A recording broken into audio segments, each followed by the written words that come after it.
à tous. Nous sommes ici dans le jardin de la famille Burgeon, en périphérie de Namur. Comme tous les jardins, celui-ci a été conçu pour être un lieu propice à la détente et au loisir. Mais pas uniquement. Geneviève et Philippe ont également voulu que leur terrain soit un espace où la nature a sa place. Ils y ont donc installé une mare naturelle que Geneviève nous invite aujourd'hui à découvrir. C'est en 2008 que ses propriétaires se sont décidés à passer à l'action.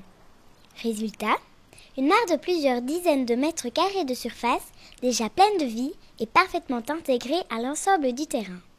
Je trouve ça très très joli dans un jardin. C'est très agréable, avec les fleurs, l'eau, on a le chant des oiseaux, l'eau, le ruissellement de l'eau. En plus avec la petite cascade, ça fait du bruit, c'est un peu poétique et c'est très joli.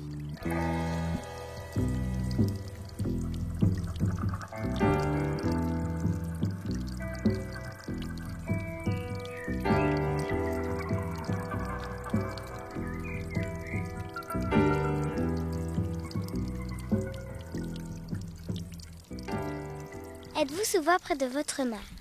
On vient régulièrement, oui, pour être au repos, pour lire, pour prendre l'apéro entre amis. Mais c'est vrai qu'il y a le côté aussi un petit peu de l'entretien de cette mare, mais qui ne demande pas beaucoup de temps.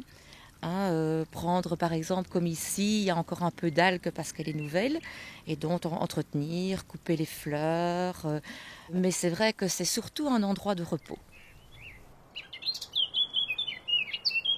À part ce léger entretien, Geneviève et Philippe essayent d'intervenir le moins possible sur la mare afin de laisser l'équilibre naturel se développer.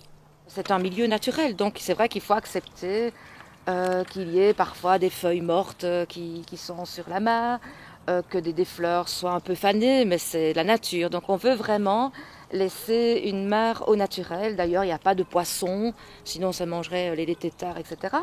Et donc on laisse vraiment faire la nature, c'est quelque chose de tout à fait naturel. Cette manière de gérer la mare est d'ailleurs d'un grand intérêt.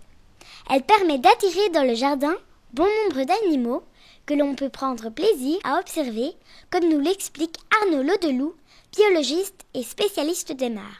Les mares sont parmi les écosystèmes les plus riches, donc on y trouve vraiment une quantité impressionnante d'animaux, que ce soit des oiseaux, des insectes comme les libellules ou des insectes aquatiques comme les dytiques, les batraciens, donc on peut observer des grenouilles, des crapauds, des tritons, et alors toutes sortes d'invertébrés aussi qui vont peupler ces milieux, donc ce sont vraiment parmi nos écosystèmes les plus riches.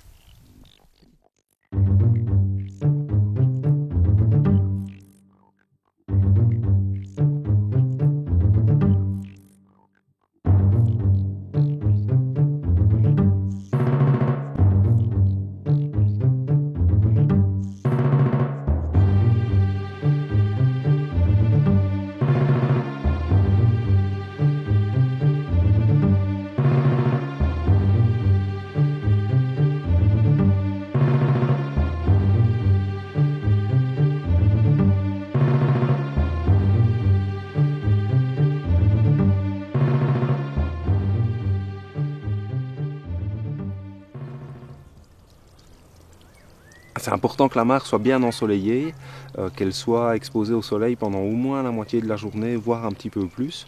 Donc il faut vraiment bien choisir l'endroit où on va implanter la mare dans son jardin. Alors là-bas, c'est peut-être un petit peu loin des berges, mais on voit tous les tritons qui sont en train de s'activer. Eux, ils restent dans l'eau de la mare vraiment pendant très longtemps. Donc ils vont arriver vers le mois de mars, et puis ils vont rester dans l'eau de la mare jusqu'au mois de mai, jusqu'au mois de juin. Et pendant toute cette période, on peut vraiment les voir parader, on peut les voir se nourrir, on les voit nager, venir respirer à la surface.